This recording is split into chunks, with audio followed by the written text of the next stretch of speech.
And welcome back to Farwell Live as we continue our conversation tonight about community water fluoridation. Yes, it is a process that has been in place for decades now, and only recently have we begun to hear that perhaps it isn't all that it has been advertised to date. If you want to get in touch with us on the program and contribute your voice, you know you are always welcome to do that. Our phone number is toll-free, so that's good anywhere in our viewing area, including Guelph, Brantford, Stratford, and all points in between. And of course, community water fluoridation is not an issue that is unique to Waterloo region. In fact, it started in Canada in Brantford back in 1945. So Brantford residents may be interested to share their viewpoint as well. Our email address works as always. It is farwell.live@rogers.com. And on the internet, you can find us at rogerstelevision.com/Farwell Live to help us continue this conversation and take a look at, I guess, the opposite side. We've had the health unit's perspective in the first part of the program. We will now meet a couple of individuals that are from Waterloo and with an organization called WaterlooWatch.com. At least that's where you will find them on the internet. And they have a different take on this whole issue of fluoridation of our water. We are joined now in studio by Carol Clinch and Robert Fleming. To both of you, I say thank you for joining us tonight on the program. Thank you, Michael, for having us. Robert, let me start with you. And when we talk about the fluoridation process, what is it about this process that concerns you? I would say that it's not open and transparent. The people haven't been told what we're using to fluoridate the water. It's an industrial product from the phosphate mining industry, scrubbed from the industrial smokestacks, and it's called hydrofluorosilicic acid. Contains traces of arsenic and lead, and we pour that right straight direct into our drinking water in order to fulfill a fluoridation mandate by the people. Now, this acid that is being fed into the water system, though, must be added in a quantity that is not dangerous to human health. One certainly hopes so, but the Safe Drinking Water Act prohibits against putting contaminants in the drinking water in any form of dilution or concentration. And the Safe Drinking Water Act is very clear that it overrides the Fluoridation Act.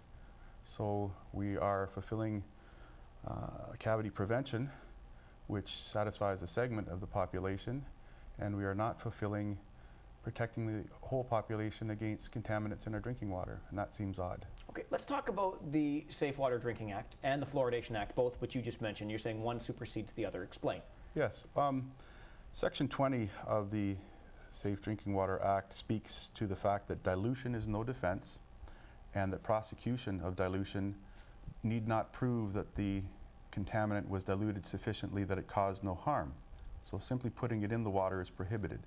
Section 166 of the Safe Drinking Water Act is very clear that it overrides other acts unless those other acts or the regulations in those other acts specifically and expressly state otherwise. And the Fluoridation Act contains no such statement.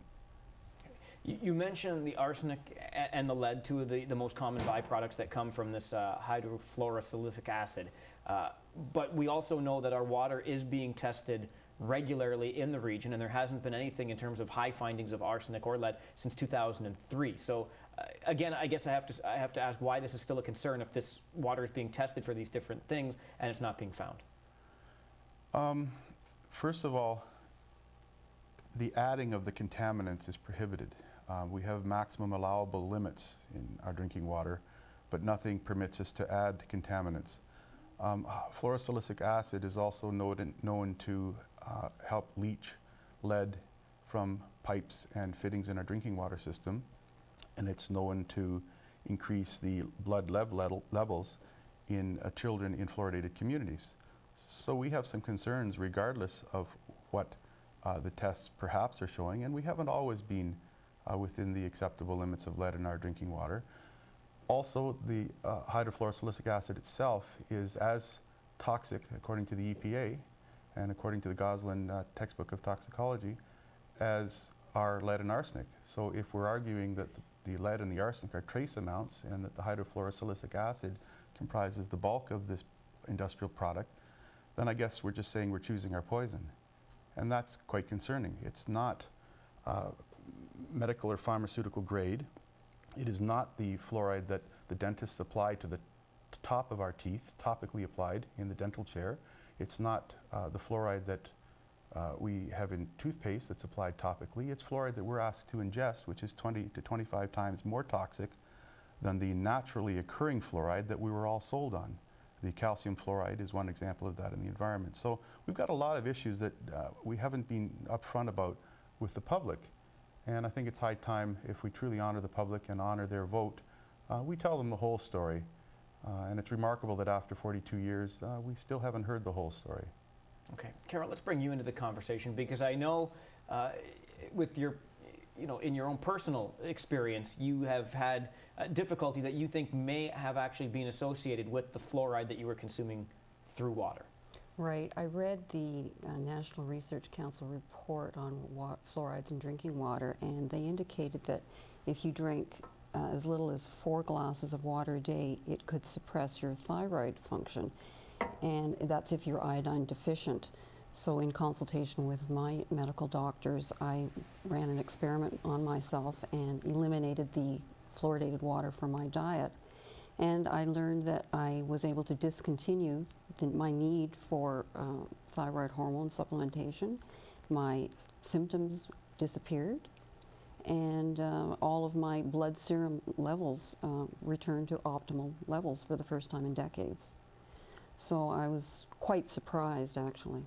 Was the removal of fluoride or the fluoridated water the only thing that you did? I mean, or could there have been other contributing factors that led you to a better bill of health? Right. My first stage was to actually supplement with small amounts of iodine, but I was not able to eliminate all of my thyroid hormone supplementation.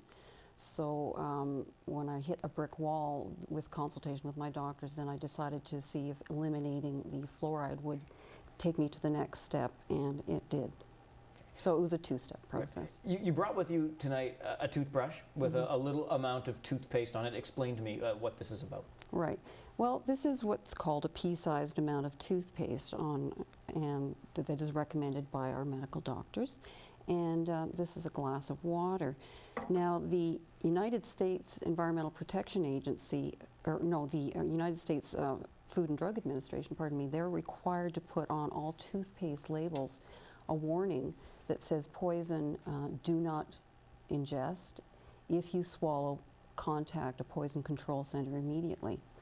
So with these 2 items, we actually have the same dose of fluoride in both. Pea-sized amount, glass of water. Same dose, do not swallow. Okay. What prompted you to get involved with Waterloo Watch?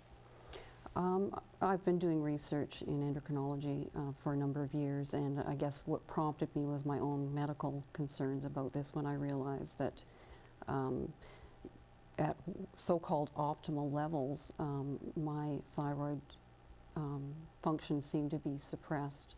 And I realized that thyroid dysfunction is very common in the population. I figured that I'm probably not unique in this regard. There's anywhere from 5 to 40% of individuals have problems with their thyroid function. And the Centers for Disease Control state that 36% of women are iodine deficient. So if we're dealing with a fairly large segment of the population that could be experiencing problems from fluoridated water, I felt that I needed to speak out.